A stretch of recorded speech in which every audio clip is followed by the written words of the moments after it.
Okay. Ladies and gentlemen, welcome to today's webinar, when we are going to talk about AI agents and what C-level needs to know. I hope all of the participants are here and they can hear us. If not, please let us know during the questions and answers section or just write it in the chat. If you guys have any questions during the presentation, you can write it in the chat and we are going to answer it in the end of the presentation. I would like to very welcome my guests and the other speakers, Mr. Levente Szabados.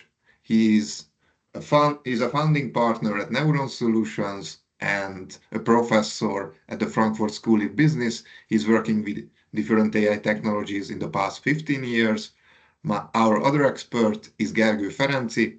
He's an AI expert with a physicist degree, and he's maybe one of the most practical AI guide/practitioners, I believe right now in the world. And my name is Gergely Balázs. I am working on the business application of AI agents and how we can move forward. So the three of us should cover everything from theory to practice from the business side. And hopefully you guys are going to get a good understanding of what's happening in the world right now and where we are heading in the future. Today's agenda is we are going to clear the air about what's agentic AI. After that, we will show you some international best cases, best practices, what is the status and the forecast. And after that, we will show you how we are using it in our everyday work at Neuron Solutions. In the end, there will be 10 to 15 minutes to discuss whatever comes to your mind, and we will answer questions from the audience. After that, thank you very much for participating in this webinar. And then we will move to the content, and I give the word to Levente, who will present you about what's agentic AI. Yes, thank you very much. Hopefully you also hear me. Please nod if yes, or give me a sign.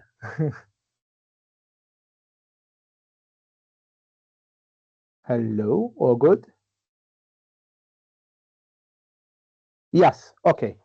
Some people are upping me. So everything is super agentic, and there is this seemingly new term of agentic AI floating around everywhere. Now, I think we should take a step back first and try to think over the timeline that brought us here, actually. Is that we can distinguish now certain eras of machine learning and AI in particular that defines attitudes and technologies that we can take. The first, let's call it the classical machine learning era, was about very particular models for particular data sets. The truism was that actually there will be a specific model for your particular data set. You have to build it. You need data scientists for that. And then the result would be only applicable to your particular business case. What we saw later on, actually from 2012 onwards in an accelerating pace, is that with the advent of deep learning, so some kind of deep models, we've been able to actually capitalize on larger data sets, which are not necessarily company data sets. It's not just I have my own Excel sheet or 10,000 rows of things, but there is a broader data universe out there in the internet in the form of previously just built up data sets like ImageNet, which enabled more and more general models to be built.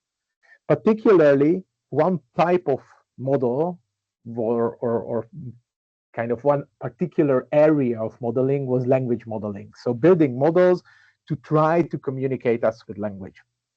What we call large language models are so-called foundational or generalized models that are capable of solving pretty elaborate tasks, not particularly just for our own queries or based on our own data. And that's, I think, the clue, is that there is this more generalized tendency, but still in the framework of chatting, of an interaction between someone and a computer and someone sitting physically at a terminal.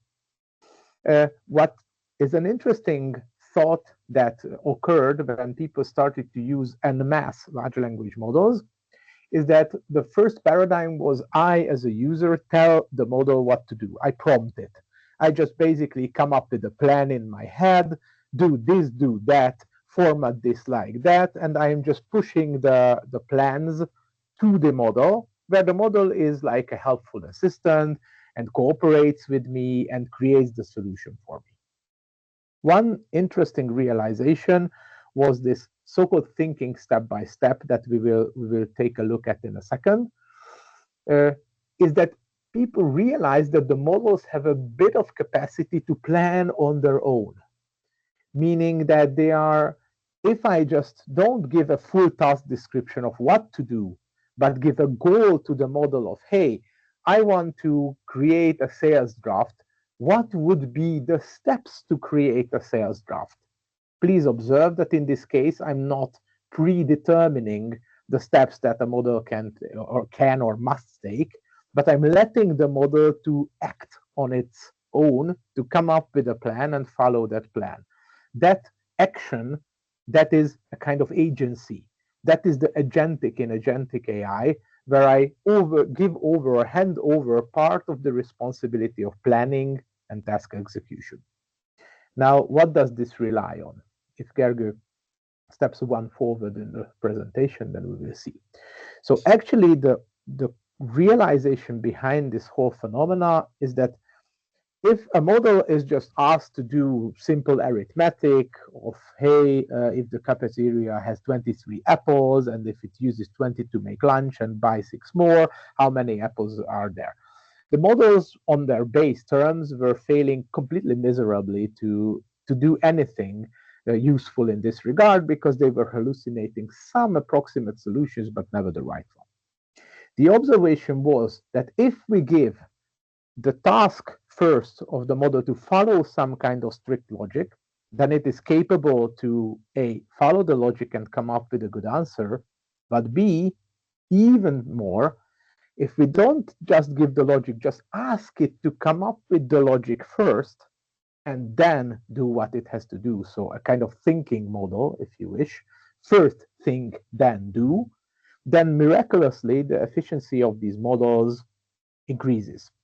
So in a certain way, as my favorite annoying animation will show in a second, in a certain way, we are basically trying to make the model think step by step and lay its own path to find out what to do. And if it is able to find out what to do, much of the mental tasks that we spent on figuring out how to instruct them is going away. So a particular phenomena that occurred is on the next slide, is the phenomena of so-called reasoning and action. Now, what if I don't just ask a model to figure out, hey, how to do, what are the steps to do a sales draft? First come up with some intro for it, and then some value proposition, and so on and so on. This would be a typical reasoning step to create those drafts. But what if I particularly focus on giving some environment to the model and telling the following, hey, think step by step, figure out a plan what to do, but bear in mind that there are some tools that you can decide to use. I give you a calculator. I give you access to a database. God forbid, I give you access to a whole programming environment. And whilst you are figuring out what to do, at any step, I take the action that you, as a large language model, decided, go out to this environment and really actually execute those steps. Now, that means that the model is no longer just talking to someone, as in me as the user, but there is this interactive, I give a task, I give agency to this model, the model figures out something, and that something is being executed in the environment. So if we understand this main loop, then basically we understand what agentic AI is. Agentic AI, on the next slide, is basically just the ability of models to figure out their own plan, to adopt and execute in an environment, and then to drive some results. Maybe even, and that's a promise, maybe even to learn something or to accumulate knowledge through this whole execution. Okay. Further on, please. What we need for this, and we can go even further, what we need for this is basically some kind of main loop, some kind of structure. We have to create a large language model-based agent has this ability to use the language capabilities to access some kind of memory, which is basically what happens, what short-term memory of what did I plan, what do I still have to do, what is to be executed, but also long-term memory, so potentially all the access to the knowledge of a company. If this is true, if these memory, short and long-term memory elements are there, then basically with some planning and reflection steps, the model can figure out what tool to use and take some action. So this looping behavior, this kind of autonomous loop of figuring out, executing, checking the results with agency is basically the anatomy or the setup for an agent. Now, fine, this is what an agent is. But from the business perspective, what does it bring us? What is the difference between these kind of approaches and any other approach where we are trying to automate, say, a business process? In the short definition of an agent, please observe that it is an autonomous and goal-oriented system. I'm no longer trying to set up a rigid workflow by me as a human designing the necessary steps for achieving a goal. A business process could be understood or could be managed by me designing the steps and making an even an LLM-based solution to go through it and reach a goal. But in the agentic world, we flip the script by letting the figuring out part be more into the system. So we give over a little bit more control, which is scary. We can absolutely understand that this would lead to some challenges. And these challenges we have to kind of at least realize and talk a little bit about. So on the next slide, we will see this dichotomy.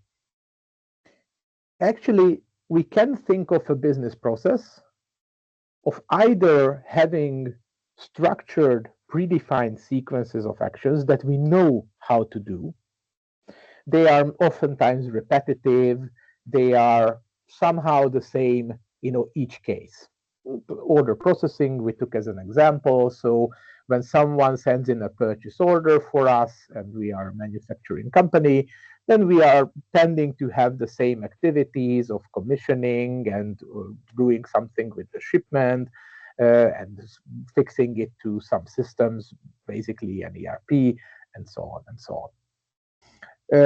The big advantage of workflows is that if we know how to do things, then these are really stable solutions because the ordering never changes, because we can very easily audit how a workflow gets executed. Now, the problem is that in many cases, reality is more complicated than having a standard process. Many times, the effort of figuring out what to do is the big part, is more strongly demanding than just making it do. If someone could figure out what that, for example, customer really wants, in an interactive Q&A session, afterwards just saying, sure, here you go, here is your solution. That's not the complicated part. The complicated part is to interact and figure out something in an unstructured or not so structured environment. That's where we are trying to get to agents, to have more dynamic and more autonomous decision making, because they have to adapt to some kind of complex task. And this is a balance that we have to strike, that we will see on the next slide, is that there is this trade-off. Ideally, the current business practice is whenever you can get away with workflows, please absolutely do so. If you know how to execute things, fine, you don't necessarily need agents. But there is a big amount of business value that you cannot access with workflows, because simply an analysis inside a research. Levente, your voice went away. We can't hear you at the moment.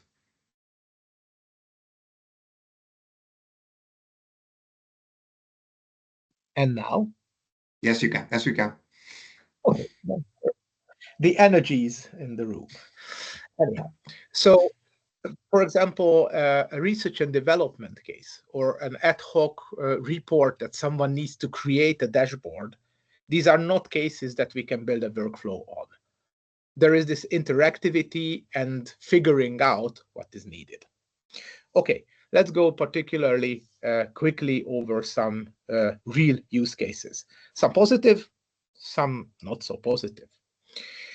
So generally, I think there is this growing need and growing orientation towards trying to utilize LLMs in more and more business cases. Still, there is a lot of general Gen AI usage. I mean, in this particular Gartner study that we quote, 78% of companies are using somewhere some kind of generative AI.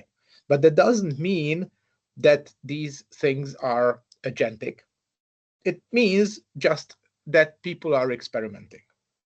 On the other hand, there is this very kind of tricky balance to mark, because 80% of the companies doesn't realize any good return on investment for their agentic systems as of yet.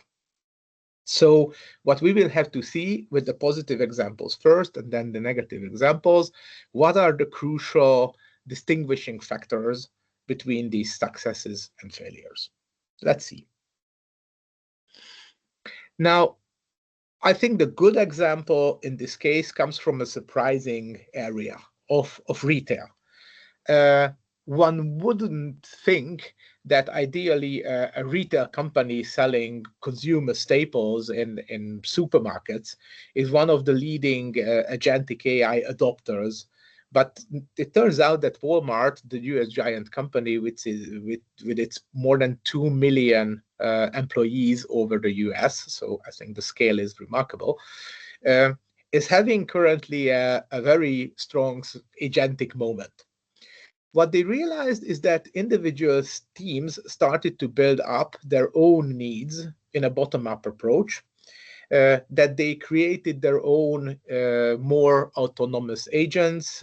For example, the purchasing people, for example, the customer service people tried to use more and more autonomous agents for their own needs, which was a really good start to introduce these technologies into the organization, but not surprisingly, pretty chaotic, I would say, circumstances arose. People didn't really know where to go to find the agents, how to interact with them, what agent is good for what. So there was this bottom-up boom, but then a sudden kind of time period of chaos.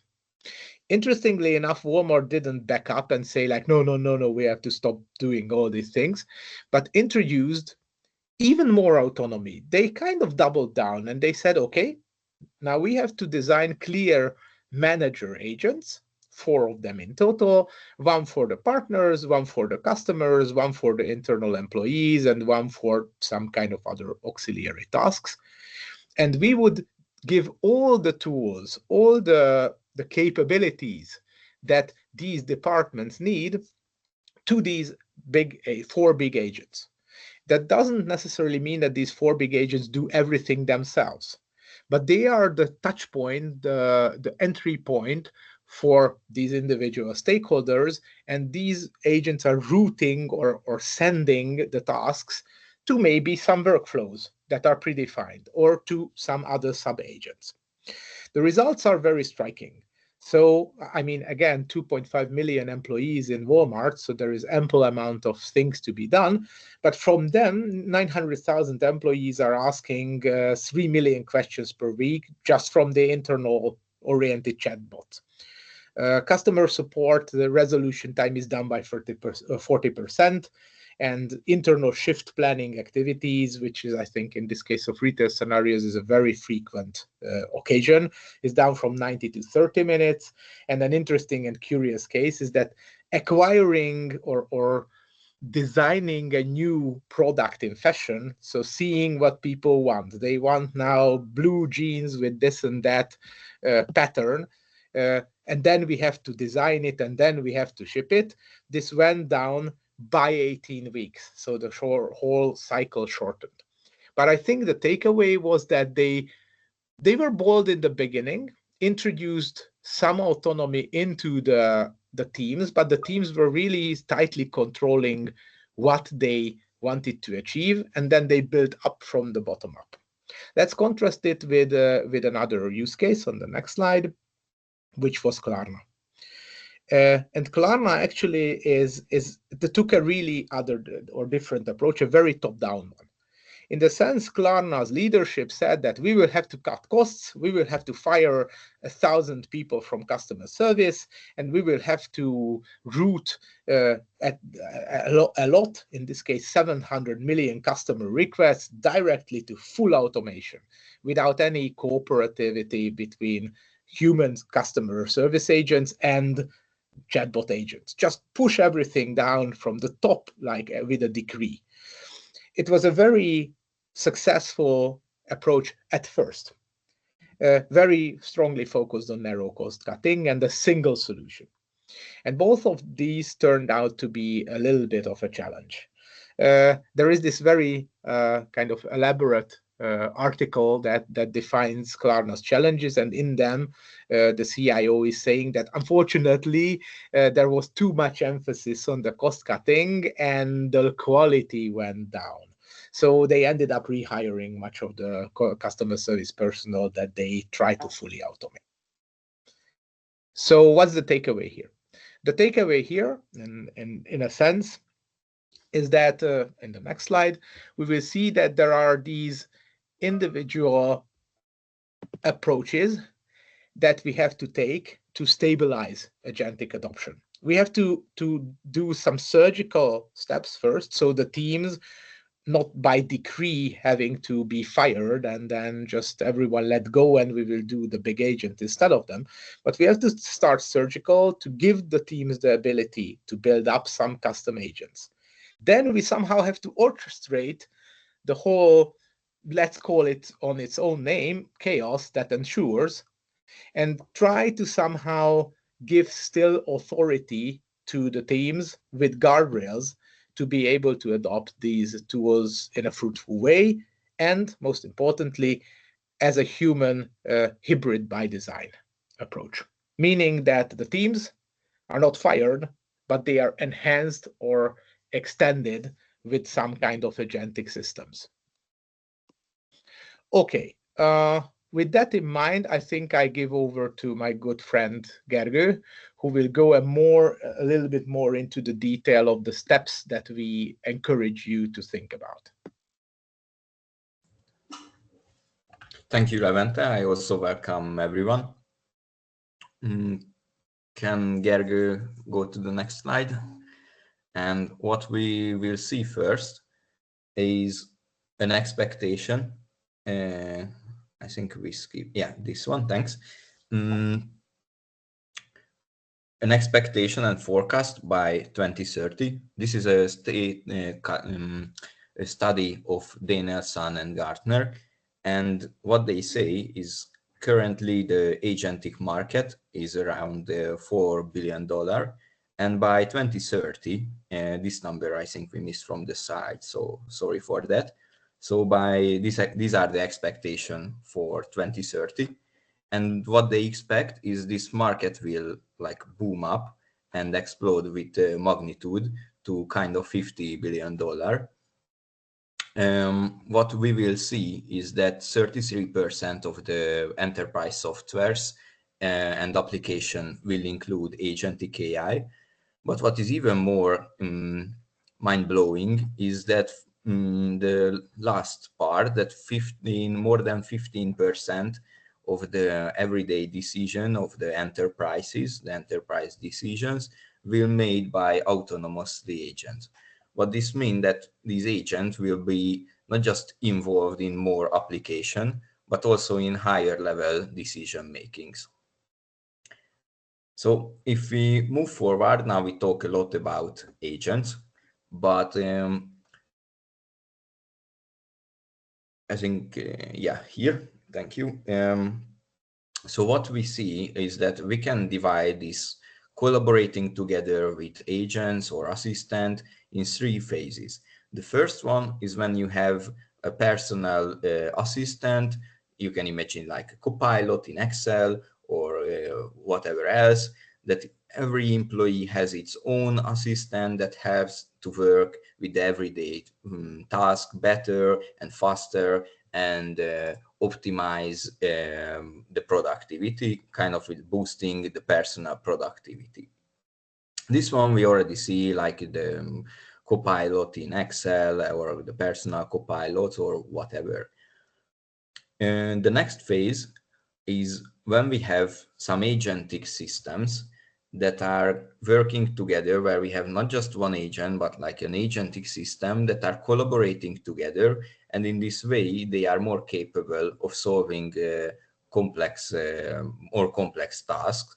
And we can delegate to these agents a specific task that they can solve. So it's like one step more that this individual team can take responsibility for one specific task, and the human still remains in charge of the direction, and meanwhile the agents can handle the execution with their specific boundaries.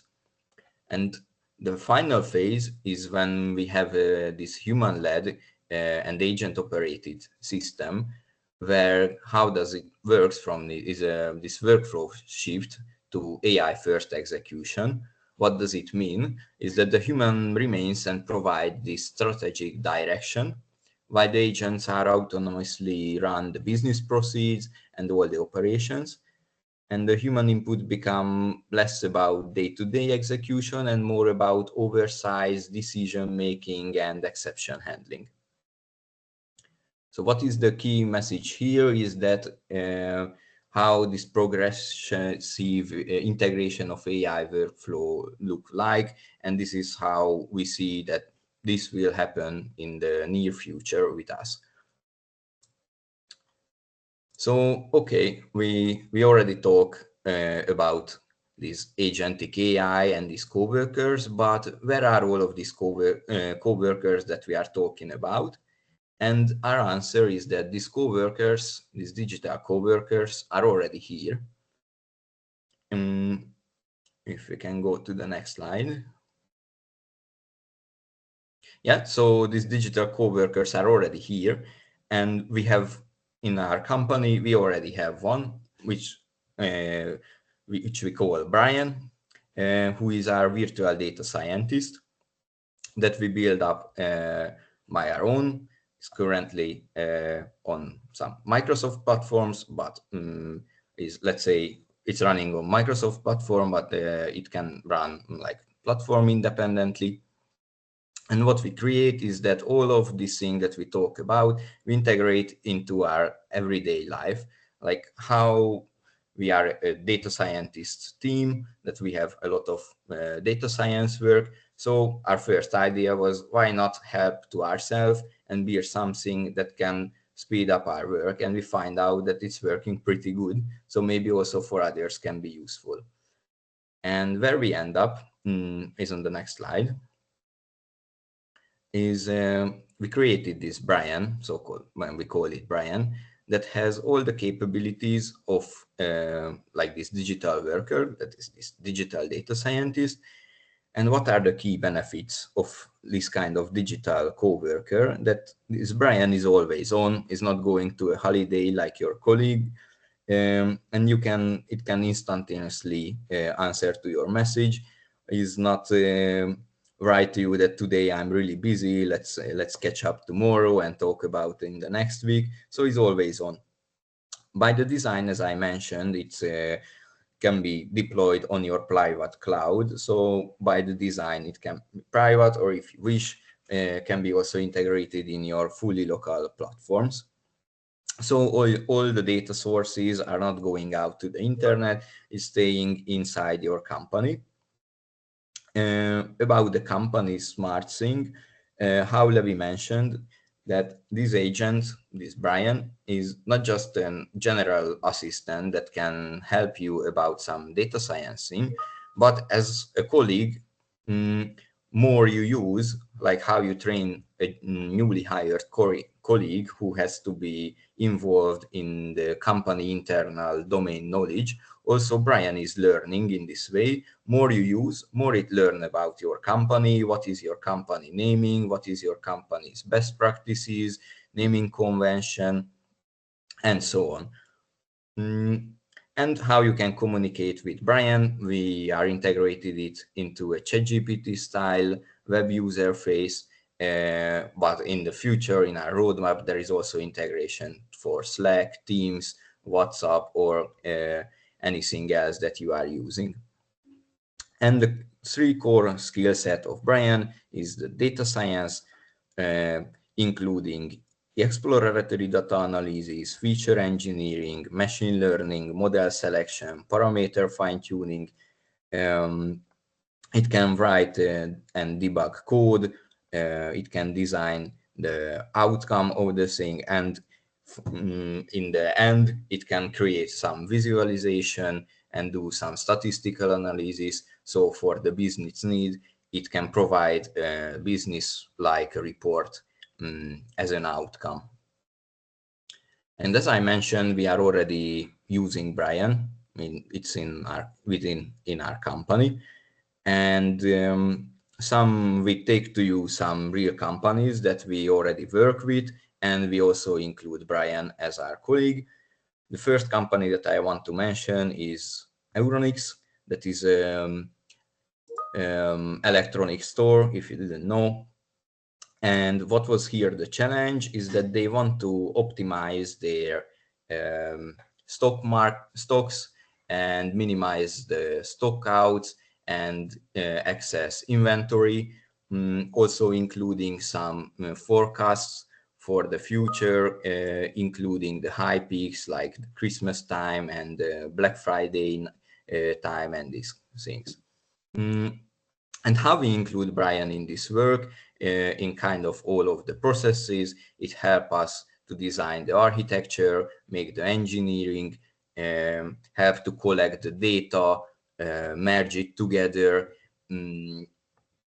create some basic statistics and analytics, and then going more in the modeling and predictive modeling, including trend monitoring, seasonal and promotional impact. And at the end, it created also some dashboards using Matplotlib and Plotly that our client Euronics could use. And what we see as the outcome, that using Brian, we get like 200% more insights than a usual data scientist could provide in the same amount of time. And we have another real world use case that I will give back the word to the other Gergő. Yeah, just for us to make it easier to remember our name. Thank you very much. So what we did for Porsche leasing actually is that they had a lot of information about in leasing contracts in the past 15 years, but there was no database and it was only signed PDFs on their servers. So they don't know anything about what was the real cost to them to actually lease these kind of autos. And additionally, they wanted to connect it with their service database so they can have an activity-based costing for each and every car, that how much revenue it is coming for them and how much it costs actually, because they didn't know. They only made educated guesses based on their vast experience how we should price these cars. So what we did in the beginning is actually to set up the database to get the proper information about all of these contrasts. This is what Brian helped us, and additionally cleaned the data. So if there was a discrepancy or something didn't work, Brian was able to do data engineering and quality management based on that. Then, when we had a so-called clean data set, we did advanced analytics, generated insights, and after that, there was a predictive modeling and a connection of two different systems. One of them is coming from the contract database, and the other one is from the service database. And it created a third set of database, which will provide information and analytics about individual cars and how they should price it. Our analyst actually didn't write a single line of SQL code. Everything was written by Brian. The data analyst only supervised its production, but it was minimal errors, and we will talk about it a little bit. So what we see, it was more than a 70% reduction in analyst time.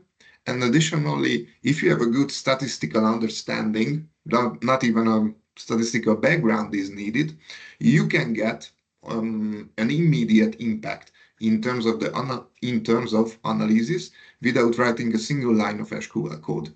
So our colleagues are not even starting a project without Brian at the moment.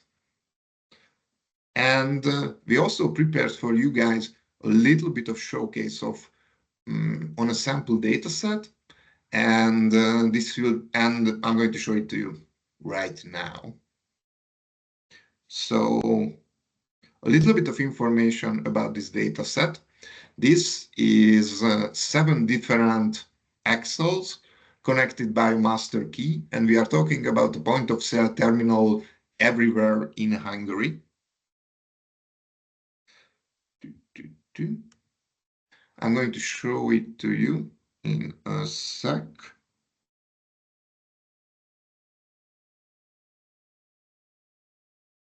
Hopefully you guys can see me. So here we will see what's capable of. I already prepared a couple of prompts for you to make it easier. And this is like showing to a new colleagues what is in the database. And right now,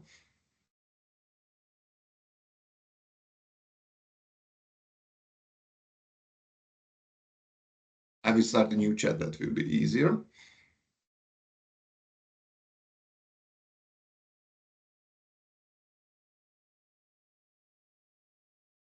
So I'm going to tell you why it's loading, what Brian is capable of.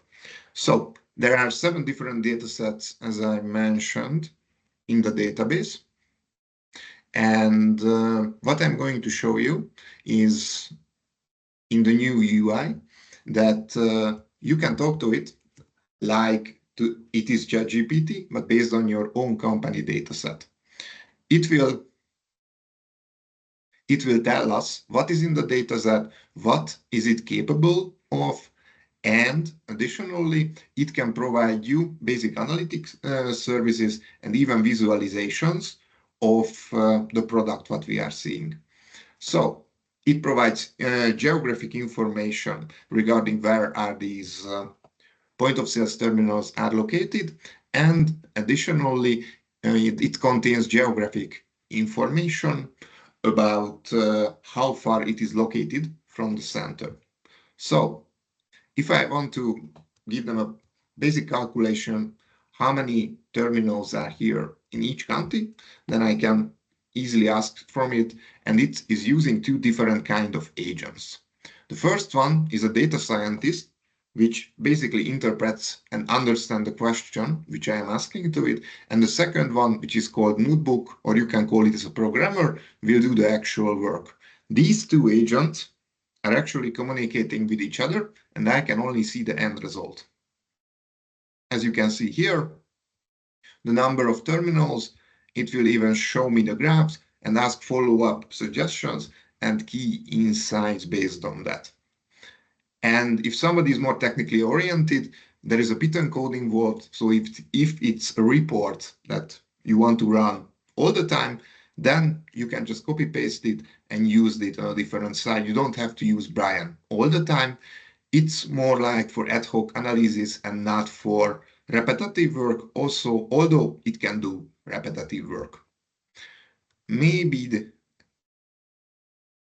yes, there was, let's say, an error message here, and it actually self-corrects. So if it doesn't get it right in the first time, it's going to show you later on. As you can see, there was an error here, but it doesn't really matter in the end because it's self-corrected.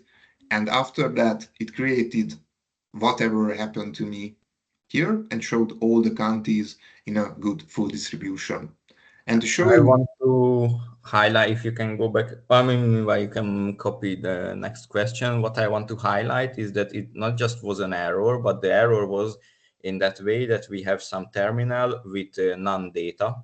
So we didn't expect that there are non-data in the databases. So it starts to make the plot. Then from the output of the code, it finds out that we have some data that is not matching. So it recalculates, rewrite the code and create the final plot.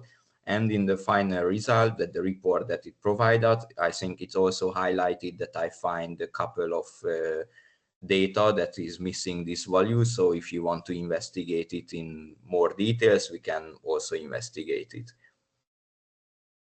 Thank you very much, Gergő. And it highlights that it's very good for data cleaning, because in real world cases, we always see that if it's perfect data, then we wouldn't need any agent, as Levente mentioned in his speech. But because the data is messy, we really need help. And Brian actually helps you to show what is not good, or most probably is not working, and even suggest how to improve it in the end.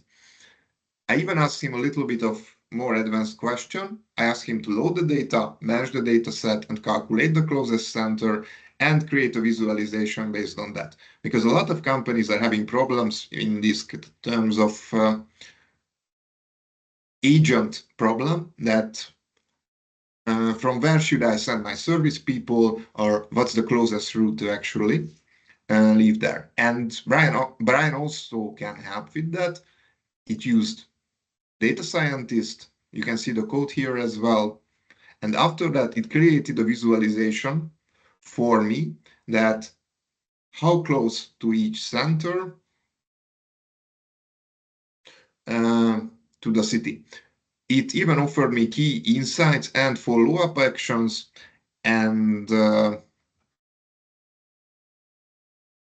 asked me whether I need a more detailed breakdown or a map-based visualization, and it should be able to create to me as well.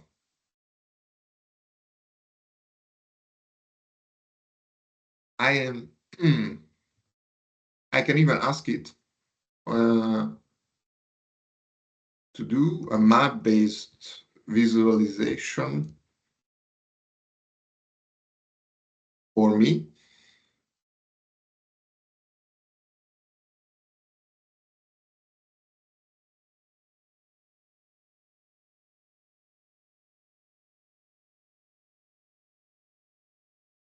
And as you can see, it creates the Python code, use notebook. It's getting pretty close, but it even self-corrects and show it in the Hungary map as well. And as you can see, because there is Balaton, I'm not sure whether you can see my cursor, and there is no you point. can click on the image and it will highlight. Yep. Thank you very much. So you can see it even in the image that when there is Balaton, there are no point of sales terminals, and that's why you can see a little bit of empty spaces here. And it's color coded in different way that from which service center location is the closest, and it's not, as you can see, by air, but it's by actually road location.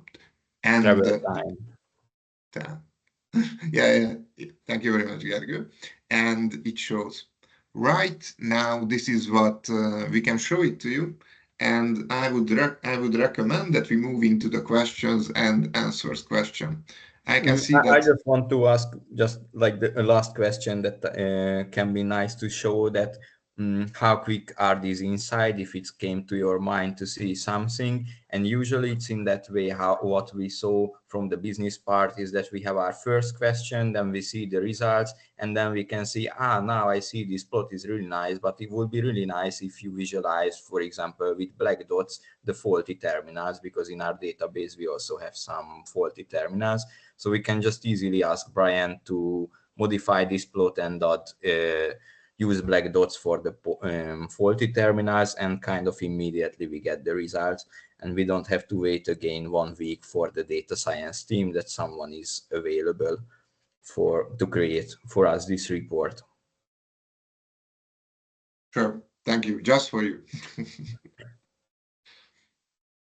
As a general remark, I mean, this is a particular use case that we are demoing. So actually the agenticity of the system that we are thinking about is more general. So in other use cases, we don't really rely on Python code and these kind of analytics use cases, more like document processing, if you remember back to the Porsche example that Gergő gave, where the input is pure text documents or scan documents, and we are trying to do very different kind of tasks.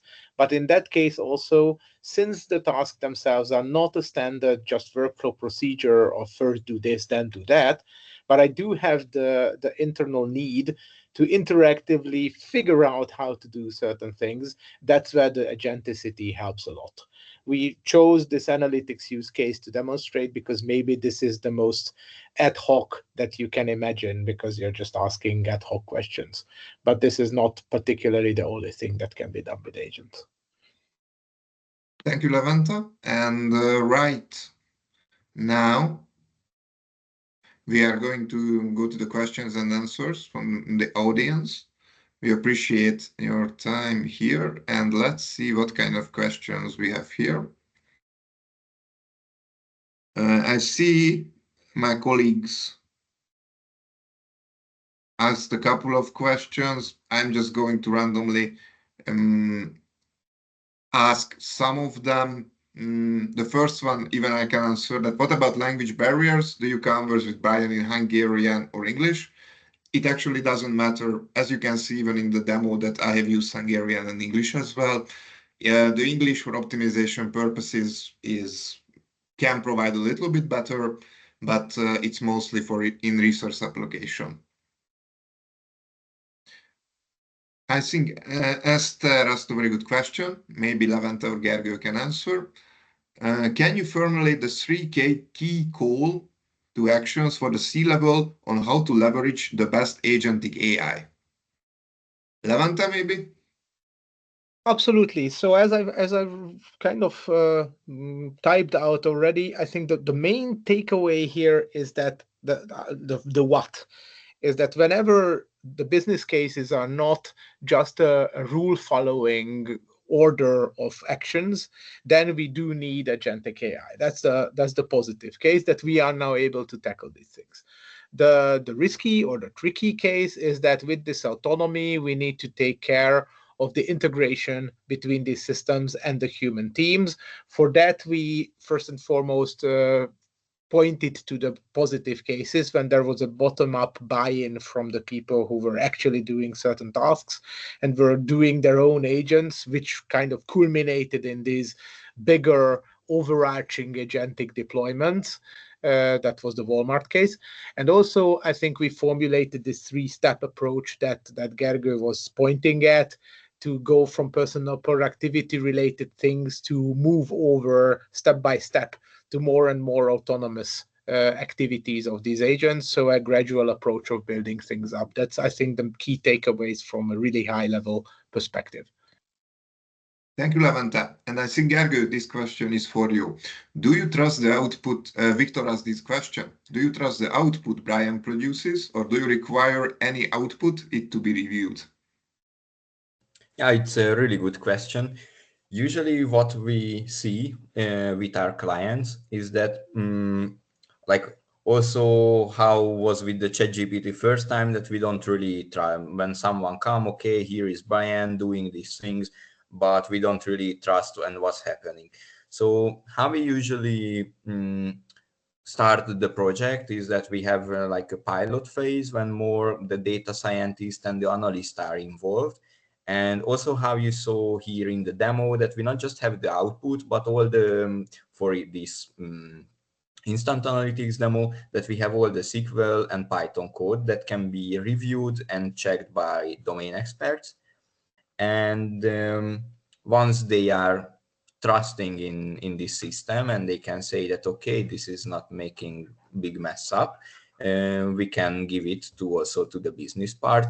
So kind of what we see first is that all of the clients first want to like validate it, and then kind of really fast build up this trust that they see what is happening and it don't mess up the things. And it also has knowledge that if it don't know something, it don't start to make up the things and invent, but it came back to you and does that.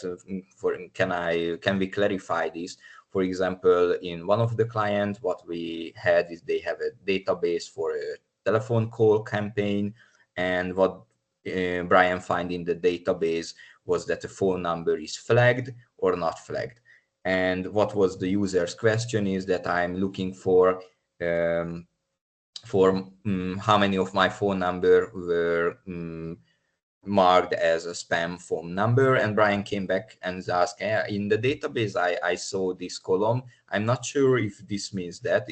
Am I right that this flagged means that it's spam? So once this one was clarified, then it performed all the action. And this knowledge, it saved it himself. So the next time that someone asks him to list out about anything about spam phone number, it know that, okay, this is what spam means is that in the database that is flagged, is marked as flagged. Thank you very much, Gergő. And although Levente mentioned it a little bit, we might want to give it a more detailed answer. That the question was that from Christina, that what is the most commonly used IT applications for the agents? Could you please tell them a couple of examples? For sure. I mean, one obvious was this ad hoc analytics, which is, if it's not related to the operations of a company, then it might very well be the logs, for example, of huge IT systems. One of the customers that we have a cooperation with is trying to adopt these kind of ad hoc systems to log analytics. Now, actually, what this enables is not just the analytics part, but later on some kind of taking action part. So you can imagine from pure IT perspective, when you are not trying to go over to other business processes, just stick with the IT domain, is that on the one hand going with analytics, but on the other hand giving more and more autonomous action capabilities of then restarting some infrastructure elements, or even going as far as infrastructure as a code type of approaches. When there is a new commissioning of certain infrastructures, this can lead to pretty deep use cases that are unlocked. Again, trust has to be maintained, so there is always the domain experts. In this case, the IT people should validate all the steps before some more autonomy is being pushed to the systems. Thank you, Levente. And we don't have any more questions from the audience, so I'm just going to ask you, Levente, to give us, what do you think the biggest takeaway if you are just trying to incorporate AI into your day as a corporate leader? And what would be the next thing that you can do after your first coffee that to learn more about this? Well, I mean, being super honest, there is, I think, enough convincing evidence that we have to ride this wave of more autonomous systems integrated into our workflows. In the positive sense, they have the potential to have a really high impact in especially those cases which were not structured enough up till so far that we considered anything automated, which is a big bunch of tasks in business domains. Now, the flip side of this whole thing is, as with Klarna, I think the counterexample is don't believe Klarna. Don't just decide up front that you just attack this whole field and then from top down you will be able to predefine everything and know how things will pan out. No, you don't. What you have to do is think step by step, as the model thinks step by step, is to try to create a path for your teams to start to use smaller horizon agentic applications, which gradually can be built up to more and more overarching management agents, if you wish. So I think the first takeaway here is that this is not a thing that you can learn in theory. This is a thing that you can get experience in by gradually taking the steps of trying it out on certain domains and then basically slowly letting the organization capture the spirit and then build up a more complete agentic suite or an agentic system of systems. Thank you very much, Levente. And I would like to, our time is up, so I would like to thank my fellow speakers, Gergő and Levente, about sharing information with us. And additionally, if you guys want to know more about this topic, we have a web page, or you can send me an email and we can take a look at for free at your company's direction and whether we can help you with different agents. There will be another webinar in about a month's time, actually in the 30th of October, when we are talking about how to use agents in terms of business research, and we will show you a different agent who is capable of actually comparing 50 or even more different PDFs to each other and give you a comprehensive solution which you can actually trust, and it is not hallucinating. So thank you very much for everyone's time. We really appreciate that you came here, and we are going to send you all the case study sources, the slides, and it will be on YouTube, the video, if you want to share with anybody else. We appreciate your time. Thank you very much for being here, and hopefully see you on the next one.